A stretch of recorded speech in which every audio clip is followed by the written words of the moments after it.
to think that like what we get to bubble over is Jesus when we laugh and offer the goodness of who we are in the presence of somebody else to know the goodness of who they are. I consider really like a holy privilege and honor is to be rooted in the goodness of who Jesus is and to offer joy.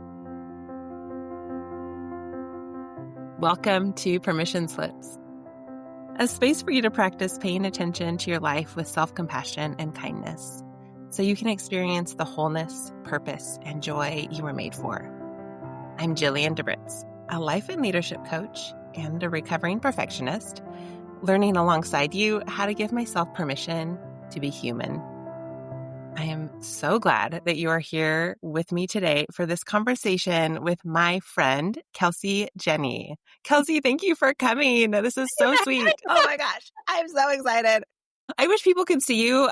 Listeners, I just want you to know that Kelsey has the biggest smile on her face and it's like overflowing. Her joy is effervescent. And so, Kelsey, I'm just noticing that I have tears already because of our conversation before we started recording. I can't wait to see what happens here. So context, Kelsey and I are friends, but we became friends because Kelsey is friends with my husband, Corey, which is, I feel like most people I have on the podcast met through Corey. But Kelsey says she has the best job in the whole wide world working on Young Life staff in Michigan. She's been on staff with the mission of Young Life for 20 years in a variety of roles. And she's also a certified spiritual director, a certified Enneagram Harmony Triad practitioner, and also holds a certification from the Transforming Center in Spiritual Formation. And she's just finishing her master's degree in spiritual formation. So all the spiritual formation certificates. So much forming.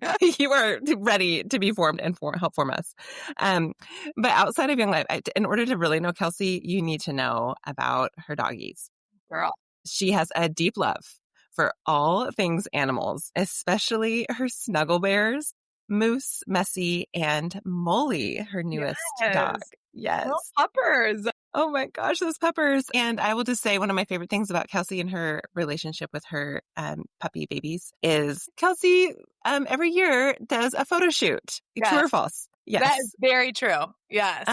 Talk about the photo shoot, Kelsey. What do you do with your dogs? Yeah, it started, I don't even remember like why it really officially, it wasn't something that we thought would be like every year. And like, but essentially the bottom line was I wanted to send out Christmas cards and it was just Mason and Milo at the time who have since passed. And one of my best friends from college, Emily, is a photographer. And so we started really small and it just grew and grew around like a theme and costuming. And it is like Emily and I always say it's like one of our favorite things to do together. It's fun. Yeah. So our Christmas cards are like themed and everyone's got a costume and there's so it's just. There's like a whole set, if I remember. Yeah. It's like. But the thing I love to tell people is it's a one-take wonder. So there's no like actual Photoshop or editing and everything in the shot is like in the shot, if that makes any sense. So like we're not like I have built the set. I have given the costumes. The dogs are performing well. Like oh my gosh.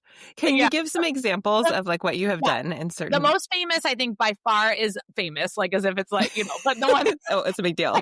Poor choice of words. World renowned. The one that gets the most attention is the one with Mason and Milo at my parents' dining room table. They're in like full tuxedos, like, and not dog tuxedos. It's like kid tuxedos that I like shoved their bodies into. And they are truly sitting at the dining room table, like full on in chairs. My dad's holding Milo's hips. Like it's, Oh my gosh.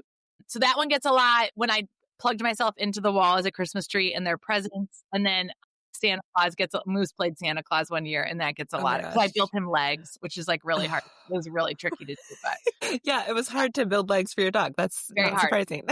It's a weird gift I have now. Oh my gosh. Kelsey, I hope that people find you on Instagram is it Doodle Diva? Doodle Diva. Yes. And I always tell people I did that because that's when when Instagram was first on or whatever, like you had to like kind of like make up handles, so that's why now that I Doodle Diva, I'm like, people will refer to me as Doodle Diva and I love that. I'm like, part of your identity now. Yeah, totally. So people need to go and find you and scroll to past Christmas photo shots and then they can see this year. Do you know what you're doing this year yet? You know what? I have some ideas. This is like right around the time of year where like I'm on Amazon. I'm like trying to figure out like what I could shove their bodies into. Like it's like there's an art form to this that like takes me a little while, but yeah, I have a thought. It's just the execution of the thought. So Totally. Oh my gosh. Well, Kelsey, there's so much I love about you, but like, this is not like a show that you put on to look like a dog person. Like, this is fully who you are. Like, you love with all of your heart your sweet doodles. And totally. And so to hear you talk about your dogs. Other thing that when I think of you, Kelsey, I think in exclamation points. I love you.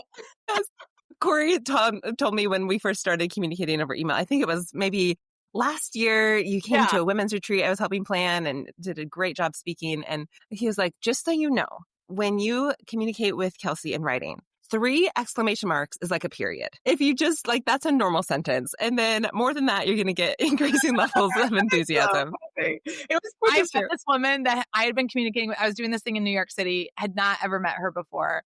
And my friend Aswan, it was his admin. And so she, I guess, went to Aswan at one point and was like, why is this woman yelling at me about everything? Let me see. And then same thing, he goes, she's just talking to you. Like, oh my gosh. She's like not This yelling. is who she is. Oh my word. I love that. Well, and people who have interacted with you in person know that the other thing that makes you really distinct, there's so much about you that's unique and interesting and fun and contagious, but your laugh. I was going to say, your laugh. I just love when you talk. I remember as you were doing you came to Ellensburg at one point in the last few years also and spoke at a Young Life banquet, if I remember. But I love hearing you talk and you like in the beginning you're like, yes, this is my real laugh. This is my real hair. I'm like, I look like a cartoon character. I can breathe. Here we go. Yeah. It's like just making sure everyone in the room's on the same page. So, oh my gosh, it's so good. Funny. Yeah. Well, and it makes me think about one of our mutual friends, Katie Davis, Yes! who's also on Young Life staff. She describes you as the unique blend of hilarity and sincerity, which is totally how I think of you, right? Like laughter and depth, like both are compatible and true. Like as you think about who you are, I'm so curious, what's important to you about humor and joy and laughter as you seek to help people know God, both in your work as a spiritual director and as a Young Life staff person, speaker, and just in who you are? Like, why does laughter matter? Yeah, that's a great question. You know what's funny is this is like kind of a backwards way to answer it, but I have realized like the joy of Jesus is something we don't talk about. And I think he would have been, you can't be that captivating and unbelievable and have people want to be around you and be basically sullen or like stoic, or I just think he had to have exuded so much joy. And this is like a funny aside, but I'm in this new rhythm I found over the summer from just being home more. I have been going to Pilates, which I'm like loving and hating on the same breath. But it's funny just the joy, like to walk in and to offer joy to somebody next to you for no other reason than to like want to give that gift that day. I've just realized it would be so much of the way of Jesus. And so I think for me, like in order to know the heart of God, to know that joy abounds, even when situations and circumstances are not perfect, that there is such a richness and a rootedness in laughing and in being fully present with the person around you, in being able to offer just the goodness of being human, and as messy as it is and as wonderful as it is, I just have found like, to be able to laugh. And Lamont says, I think it's Lamont. Yeah. She says laughter is carbonated holiness. And I just have loved that. Like to think that like what we get to bubble over is Jesus when we laugh and offer the goodness of who we are in the presence of somebody else to know the goodness of who they are. I just think, and I wish this is like one of the questions I have, is like, I think scripture itself doesn't include like how funny he would have been, you know, and how just joyful he would have appeared to others. And so it's just something that I consider really like a holy privilege and honor to be able to steward well in this world, is to be rooted in the goodness of who Jesus is and to offer joy. Yeah. And that's honestly, even when circumstances aren't perfect, you know, because I think there's a holiness and a way to touch Jesus in that for others. And I think it's way more inviting to the world around us. Yeah. So it's a big, big part of the way I know him. Totally. Well, and there's so many questions that come up for me as you talk about that. The first being, how did you discover joy and laughter and life and fun as a way of knowing Jesus? How did you get to know that part of him? That's a great question. Oh my gosh, that's a great question. I think part of it, what I've realized, and this is like, so the theme I would say I like if you've ever heard me speak at anything, tov meod, which is what God says about who we are in Genesis, and that he didn't make us good, he made us very good. And the way that I would say it is the best of the best of the very, very best. And the reason that is like so unbelievably important to give away is because it's the way that I know and understand myself in the world around me. And so when I speak, that's the crux, right? It's like the thing I go back to, like, this is who you are. And it seems so juvenile and so simple. And yet, if you ask any human being walking around, if they feel like the Lord God has made them the best of the very, very best, regardless of what they have done or what they ever will do, it has nothing to do with how they feel about themselves. It's a fact about you. And yet, for so many of us, it feels so far from true. And what I realized, I have this giant hair. I have this big laugh. I'm like, in a lot of ways, I'm like, I take up a lot of space. And what I've realized is to be able to offer that in fun and in joy is like such a rich invitation to the rest of the world around me to also offer themselves in joy and in fun and in celebration. And so I always say, like, it's the truest thing I know to tell the world around me, because it's the truest thing I know that the Lord's given me personally, to not have to shrink down or figure something else out or maintain a standard, right? But that, like, my giant hair and my big laugh can actually be a way that the world would know him. And I think probably like through the ministry and the mission of Young Life, right, I realized that God was bigger than this thing you go to on Sunday mornings. But I think in my own experience with him, I realized like there is so much goodness, not only in laughing about who we are and like how God has made us and then falling in love with that, but then being able to see the world around us and to know that even if I cannot see it today, our God is still working and that he is still joyful and that there is humor that will abound. And like, to laugh is to grab a piece of that carbonated holiness today and to hang on to it. And so I think like in this like weird, funny mix of the Lord made me a cartoon character, I like live life as a cartoon character, and so then to steward that and give that away is to know him more intimately and more deeply. And I love that those things can commingle, Yeah.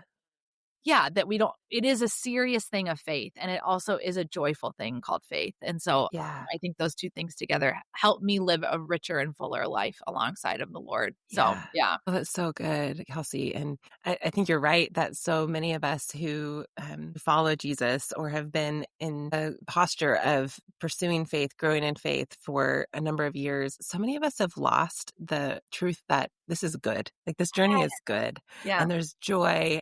That's actually, I think it's in the Gospel of John when Jesus is talking about the reason he's telling us all the things about how to follow him, how to love him, how to let ourselves be loved by him, how to abide and remain in his love, is so that our joy will be complete. Yeah. Like, that's the ultimate aim, is like, as we know God more and more fully and let ourselves be known by him and by others, joy is the outcome. Yeah. And so I love that you're naming that. Like, what a gift to give that carbonated holiness away. It makes me wonder, as you were talking about taking up a lot of space, like the big laugh, big hair, big personality, which I love about you. And I love the freedom with which you own who you are and how God's made you. It makes me wonder, and this is coming from my own journey of often feeling like too much, as someone with a lot of words, a lot of big emotions, a body that is not petite. And, I'm tall and all of these things where it's not always seen as a good thing or a valuable thing to be big or take up space. What's it look like for you to see that as a beautiful gift that you bring the world to show up in the bigness of who you are? Yeah. I always tell people, if you really knew me, I'm like a hermit. Like, I love my house. I love the boys, right? I love my Wugglekims. Like, those are my dogs. Like, I love, I'm like, just to clarify. But I have really found, like, yes, I'm a homebody at heart. And yet there is this like bubbling up for me of what will the Lord do today? Like, what will he do in the next 5 minutes when I go to the grocery store or when I interact with somebody, at Pilates or when I'm speaking at something. And so I think for me, it really has been this. I remember this man, I remember him saying to me at one point, I had given my like life story at something, and he was like basically asking the question like, well, you're single. And he's like, who do you think would quote unquote like handle you? And that's always like stuck out to me as this thing that's like, like almost this like, oh, because this could be bad for somebody, right? That it would be like I would be too much, or I would show up as too much, or, and even like in those little moments where a twinge of what you might think is true is spoken back to you, I, in those moments, rest in like, oh, but the Lord has called me very good. And so then my invitation is to see the person in front of me as very good, right? So I don't have this expectation of I need to show up and like, I mean, I am loud, but you know what I mean? Be loud and be extravagant and be noisy and be busy and be all that. I get to show up exactly as how the Lord's designed and created me. And then to the person in front of me, discover and uncover how the Lord has designed and created them. And I think what that has done for me is instead of like, I get to show up big and take up the space and you get to show up small because I'm taking space. Instead, it's like in exchange of presence. And I really think that's how the Lord, I mean, I really believe Jesus was countercultural in the way that he lived and in the way that he loved. And I think that for an aching world to say, you get to show up exactly as you are, and I get to show up exactly as I am. And we get to watch what God uncovers in the next 5 minutes, in the next 5 months, in the next 5 years. It makes all of those exchanges so much more inviting and authentic. And so I think truthfully, like I have not always loved, I should say, what God has made me to be. But if I really recognize that part of the invitation every day is to fall more in love with who God has made me to be and to celebrate that and to like say thank you for that, what it has helped me do is see him and know him and love him and not try to pull apart and pick apart what I think should be different, but instead to say to the Lord, oh, today I love the way like this one curl. I love it. Like, thank you, Lord. It curled so well today. Then in like how I feel about something else, I'm like, oh, Lord, I want to welcome you into the fact that I still have an ache, whether it's for my singleness or because I've got 2 other meetings tonight that I'm anxious about, or, so it's this interplay between the Lord and I of, this is what I love. And thank you, thank you, thank you. And thank you for showing up here. And this is what I hope to be different, whether it's about me or about my circumstances or about my situations. And what I think it unfolds, Jillian, is this like what a gift it is to be in the world. Ruth Haley Barton always says to be in the presence of the one that's always present, And so when I show up big, I know my God's showing up bigger, and that's kind of fun to think like, Jesus has me in this place and space for a reason today. I want to watch what he unfolds. So it's not so much about falling in love with myself, but falling in love with who Jesus has made me to be and what that allows and invites to the world around me, Yeah. And that's just, it's a little bit of a posture change, I think, too, that my heart would have in mind the heart of things of what God cares about. And that helps me fall in love with myself and with the world around me, that I'm not trying to figure it out. You know what I mean? I don't know if that makes sense, but yeah, that's kind of my little rant, I think. Well, and it's not even a sense of like, let me figure out how great I am so I can love myself, so I can be myself. It's like, oh, let me see myself and others and the world through the lens of God who made it all. Yes. And who says I'm good. And if I say I believe him and I trust him, that means I believe and trust the fact that he's made me the best of the very, very best. Are there ever days where you don't believe that or feel that? And if so, what do you do in those days? Lord, how is it ever true? Yeah. Like that's it, right? Like that's the journey. So how do you, have that authentic wrestling in a way that moves you forward from that place of wondering? Yes. And that's the funny part too, is like, it's like we all get to have the image of God. We all bear the image of who he is. We all hold Imago Dei. We all are the best of the very, very best. So like it's a fact and not a feeling. And yet it can feel far from true. And I think on those days to be able to say, there's a welcoming prayer by Thomas Keating. And on those days to say, I welcome, Lord, I welcome the insecurity I have. I welcome, the misunderstandings. I welcome the loneliness. I welcome that I think for me this summer, so much of what the journey has been in Pilates, which is probably why I keep talking about it, is like this journey into like, oh, I actually get to love this strong, sturdy body that the Lord has made that, I have had a love-hate relationship with ever since I was little, and so to be able to say like, I get to fall in love more each day with what God has done, with who I am, with who he's making me to be. And then on those days where it feels far from true, to be able to, I don't want to offer a platitude to myself of like, well, and didn't you know? I'm like, yeah, I know that. And today doesn't feel like that. And that's why I think it's so funny. It's such a simple truth. And yet it is an everyday, every moment, holy breathing in of like, the Lord loves me. The Lord loves me. The Lord loves me. The Lord loves me. Like he loves me as much as when I'm sitting on this couch, as he does when I'm interacting with people at the grocery store, as much as he does when I'm talking, self-talking about how much I don't like my body, as much as he is when I'm like speaking at something like that. I think the beauty of the Lord's reign of his love over you and I is the truest thing to root myself into, because that is not fleeting, and that is a constant, and that is a forever. And so I think on the days where it feels far from true, I just get to say, welcome, Jesus, welcome into the feeling that I'm having today. That is not fact. That is just feeling, and to feel God's presence dwell so deeply, to be like, I know it sucks. Like today that sucks, but I don't need to bear that alone. And as silly as that might sound, right? Like I'm a 42-year-old woman who is still trying to figure out my relationship with my own like physical appearance. And yet I get to stand on stages and tell people this is the truest thing about you, because it's the truest thing I want to know about myself. You know what I mean? Yeah. I always say to people who want to be speakers is like, you have to give away the gospel that you deeply long for to know to be true every breath you take, because Yeah. that is the truest thing, the most authentic thing you can give away, Yeah. So, Yeah.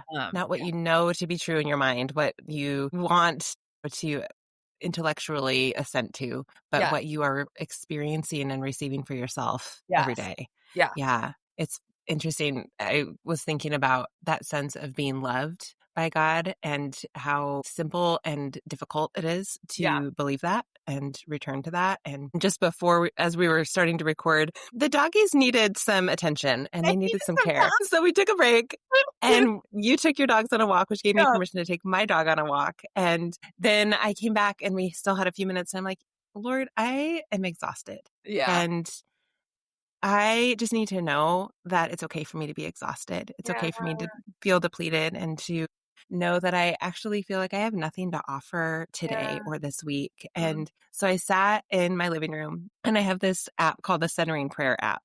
Um, and it's basically a guided meditation into the presence of God. And that for me just means clearing my mind of anything else but the reality of his presence. And the phrase that kept coming to my mind as I turn on my 5-minute timer to try to clear my mind, which is the hardest work, the phrase that I kept returning to that I'm just going to assume was the Lord's gift for me in that moment was be loved, be loved, mm-hmm. be loved. And the power of just sitting in a moment of quiet and allowing myself to be loved by God.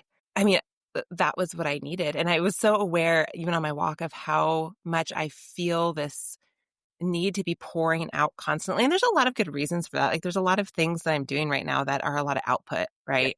And I'm sure you do the same in your leadership and speaking and direction. Like there's just a lot of places to pour out to others. And I want that to be what my life is a pouring out to other people. And yet the more of those things I'm doing, the more I'm speaking or writing or whatever it is, leading, the more desperate I am to sit Yeah, in the silence and just be loved by God. So that's an aside, but also just connecting with that idea of, man, it is the hardest work to yeah, be still and let myself, and to believe that I'm loved even when I'm not producing. yeah, Um, totally. Yeah.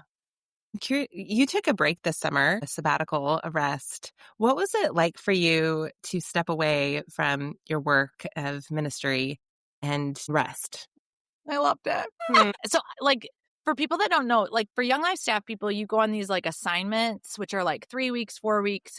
Sometimes in the summers, I would do multiple. I love them. I love watching kids hear about Jesus. I love the community that's built in assignment. I love camp. I mean, I love what we get to do in our mission and in our ministry. I could tell last summer I was so tired. Like, and it wasn't because it was bad. It was wonderful. I had the best assignment. But honestly, Jillian, I had a friend who sent me a message, a text. She would have had no idea of any of this. And she said, I had a dream about you, and the Lord wants to give you a real rest. And it was a little bit more detailed than that, but I knew exactly what it was. I knew that the Lord was asking me to just be with him, which I've done 20 summers in a row.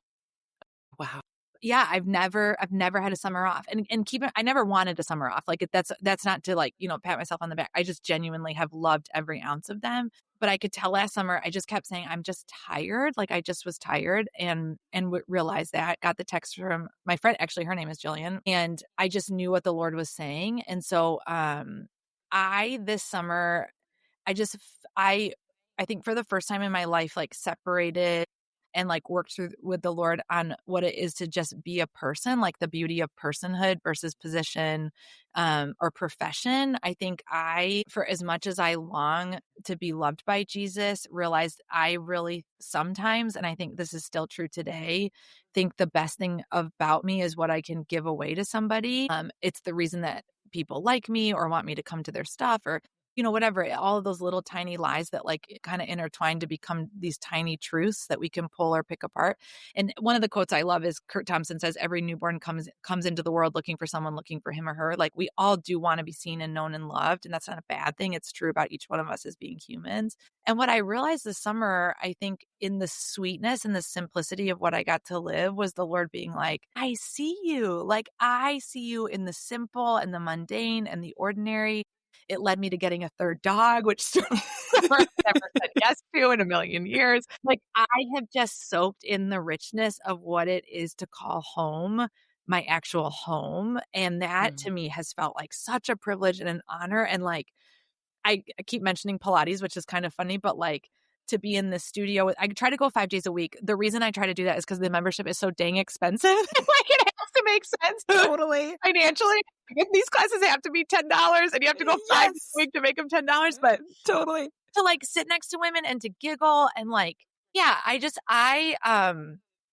think like little me has felt what it's like to just be wrapped in love, in like offering nothing to the world except the silliness of 3 dogs and the simplicity of getting to say yes to things and just the ordinary sense of like going upstairs and going to bed in my own bed. I mean, I just travel so much to go to the grocery store and to build these relationships and friendships and to realize like I get to give away Jesus by saying hello to my neighbor as much as I do by telling kids about him or doing direction with somebody. It just has felt like the most honoring and like sweet exhale that I knew that I needed last summer. I think I could touch it, but to be totally honest, was afraid of what it would feel like when you've done something one way for so long.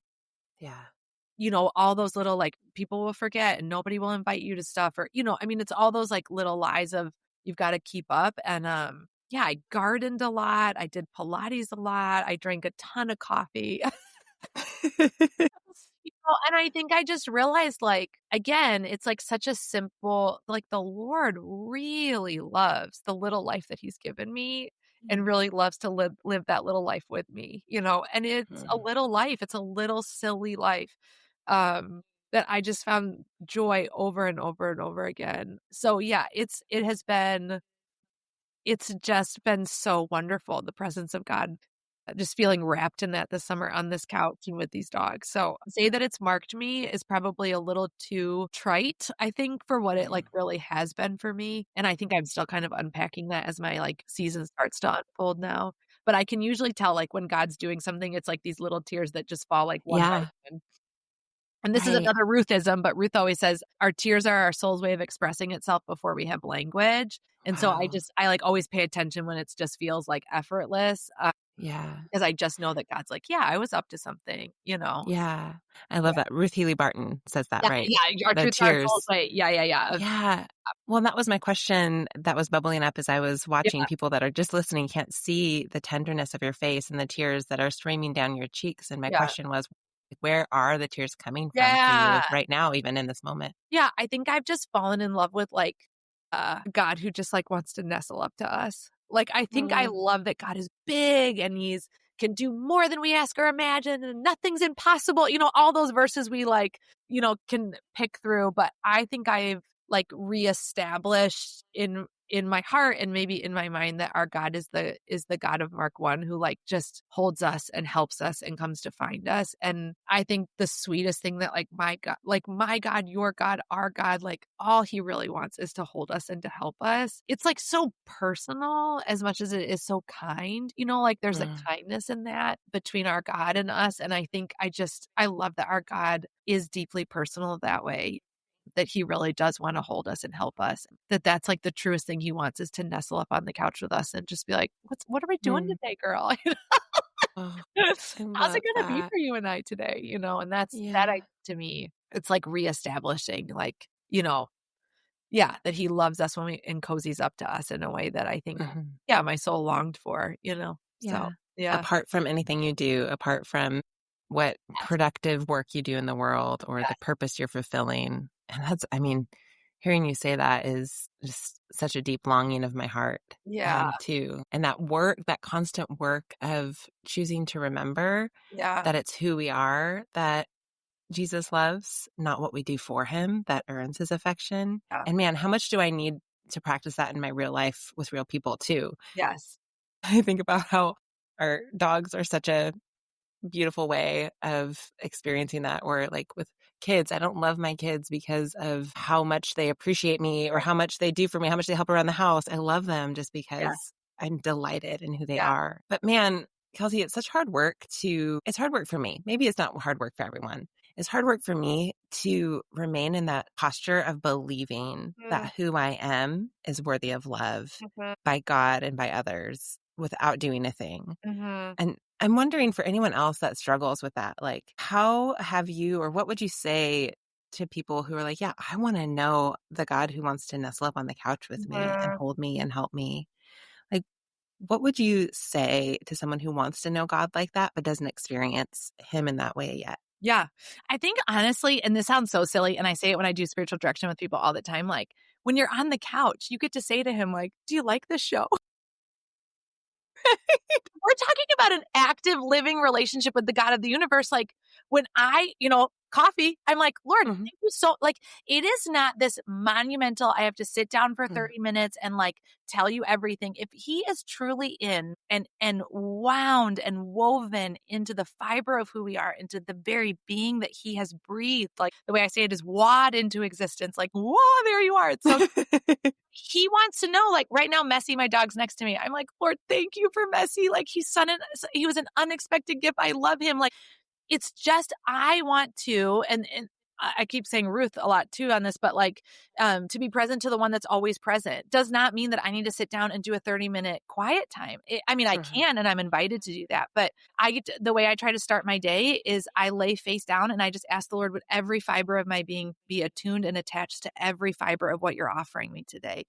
I know I'm Wow. going to screw it up, but like the fact that I start my day face down with Jesus to say, I long to be attuned to you today, to know every ounce of what you're offering me and inviting me into. And I want to just spend our day together. So when I'm drinking coffee, it's telling the Lord, I'm having a great cup of coffee. Or, when I see somebody at my local grocery store, oh Lord, they're so great, like thank you for them. Or a coat I really like. I'm like, Jesus, you're so creative. I hope I can afford that someday. Like, don't stop the dialogue. If anything, it's like, I mean, it really is like this reoccurring, thread chat, like group chat with you, Yeah. Jesus, and, the Holy Yeah. Spirit and God, like the Trinity's on a Yeah. group chat. I love that. And Yes. I think we've gotten so serious about the business of being with Jesus. I think there's place for that, obviously.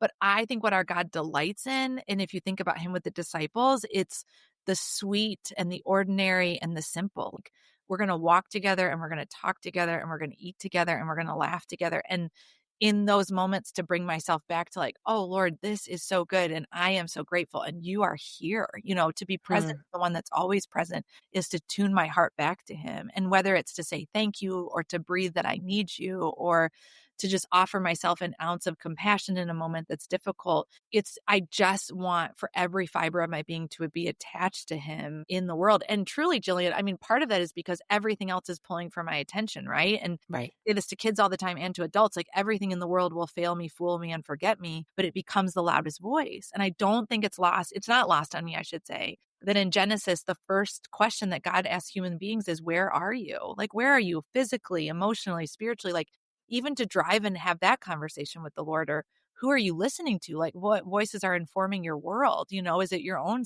negative self-talk that you've been listening to more this day? Like, to ask the Lord to hear him more loudly, and then what have you been doing? Like those three questions that God asks human beings in Genesis, like those become three pivotal ways to just talk to the Lord throughout your day. Like, gosh, I'm replaying that conversation I had with that friend at coffee. I think I feel bad about this part of it. Or I don't like what I said in this meeting. I should probably revisit that. Lord, is that something that you would invite me into? Even truly, see, now I'm getting excited. Like, even if a friend shows up at coffee, instead of saying, how are you? Just saying, where have you been today? Like, where have you, I mean, and I teach a class on Wednesday nights called Rhythms of Listening, Ways to Listen to Jesus. And, even to say to the women who showed up last week, who have you been listening to? And it's unbelievable, the voices that inform our day, and then to say to the Lord, could you be the loudest voice? All those, they seem so little, and yet they are so pivotal for this like relationship that we long to have. And it's a relationship, so we need to treat it like one, and I think Wow. that's where we've lost a little bit of our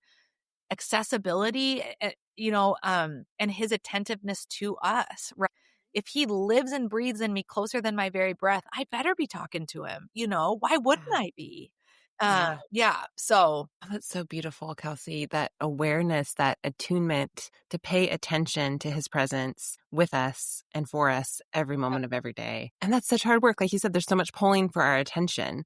Um, yeah, to learn to pay attention to the one who's paying attention to us. yes. And to believe that takes energy, that takes Yeah. effort, that takes, choosing to lay down other things pulling for our attention at times, or I'm hearing even like a conscious choice to notice the gifts that he's given you. Like, oh, thank you for this coffee, or hey, I like that coat, or man, my hair curl looks great. Like, to notice and name. Like, that's something that in coaching we talk about a lot, is like, let's notice and name with words, and often in our out loud voice, what is the good gift that you see, or like, what is the progress that you see, the thing that you want to celebrate, that Yeah. you're experiencing, the growth that you've seen. And I love those questions as a Yeah. framework, even for how can we pay attention to our lives. Where are you? And what voices are you listening to? What have you been up to? Yes.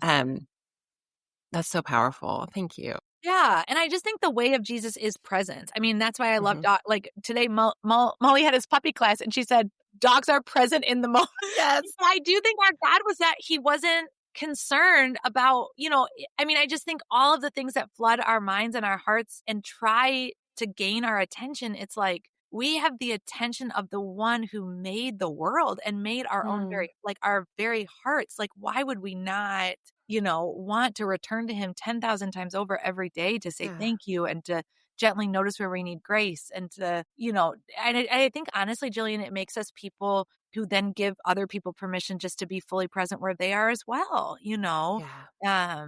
yeah, that we're offering to someone in front of us, like, I want to be present and available to you the way that Jesus is. Would you want to do that with me? And so the interaction isn't trying to perform for each other. It's trying to be presence for and with one another. And I think that's just such a more way of Jesus in the world offering and way to be. Yeah. So yeah. That's so good. And I know that's a lot of the work you do as a spiritual director as Okay. well. So if people are interested in spiritual direction, can you give like a 1 minute overview of what direction is and how they can connect with you if that's something that they wanted to look into? Yeah, spiritual direction, to be honest, I like accidentally fell into it. I was like, "Do what?" Yeah. It was a requirement in finishing and starting the Transforming Center was that you had to, I don't know if this is still true, but you had to have a spiritual director. Anyway, I Googled mine. I mean, it's like a hilarious story we don't have time for, but she's amazing and I love her so much. But spiritual direction really is the art of listening or holy listening. The way I would phrase it is it feels like counseling. You are across from a person, but the spiritual director is really, they're not there to problem solve or fix. They really are to go a layer deeper, to ask another question, to pray into something that they notice or are listening to or hear, and to really invite the Holy Spirit to bring the question, the conversation, the prayer, whatever that is, between you and another person. And so really our God is the director of the conversation of the session. It usually lasts about an hour or maybe a little bit more. You typically see your spiritual director once a month. There's reasons to see them a little bit more potentially if you're trying to discern something, but it really is a way to go. I always say to go a layer deeper between what are you and Jesus talking about, and what is he saying to you? Where is he inviting you? Maybe where are you stuck, which is a big one, or what feels difficult. And so it really is the art of holy listening, just listening to a soul in God's presence and what God might want to say to that person. I always say it's like the least religious feeling thing in the sense of like there's no magic to it. It really is just listening as the Lord leads. And so it has Mhm. become one of really the things I feel most honored to do in the world with others is just to listen to Jesus on their behalf and with them. Yeah. Yeah. So it's wonderful. It's a sweet gift. Yeah. How would people connect with you if they wanted to reach out about Yeah. direction? So I have a little website. So Doodle Diva is the easiest because my last name is Jenny, which is the same as a girl's first name, but it's spelled differently. So there's a whole slew of issues with that. But it's Kelsey Jenney, JENNEY.com. And then there's a spiritual direction link on there. Or like the Doodle Diva Instagram has the website on there as well. So Awesome. both of those Perfect. places. But yeah. Well, Kelsey, this has been so rich, and the gift of your presence is Yeah. such a treasure to me, and I know to the people listening too. So thank you for that. Before we close here, is there a permission slip that you would want to give to people? Oh my gosh, cool. It's kind of the thing we do. Yeah. The permission slip I would like to give to people is, well, I will say to use your exclamation button. People are not doing that. You can use that exclamation point button. It's not just there for like a one-off. You can use it all the time. As much as you want. Yeah. Yeah, exactly. And get as many dogs as you want. But I would say the truest one I would want to say is just to welcome it all in God's presence. Like allow, I think we serve so many platitudes because we try to figure it out or brush it off, or we want to have the best advice or whatever it is, fix the problem. And I think really the Lord is saying, like, would you just welcome this in my presence and trust that I am the God of the universe and the God of your very heart. And I think to welcome it is not to make sense of it, but to name what is real and to let the Lord hold that with you. And I think that to me, that welcoming has become maybe one of the sweetest things that I feel permission to give myself and the world around me is just to welcome Jesus, welcome into what is. So yeah. Wow. I love that. To name what is real. Let God hold it with you. That's beautiful. Thanks for being here, Kelsey. This is a gift. Thanks for listening to this episode of the Permission Slips podcast.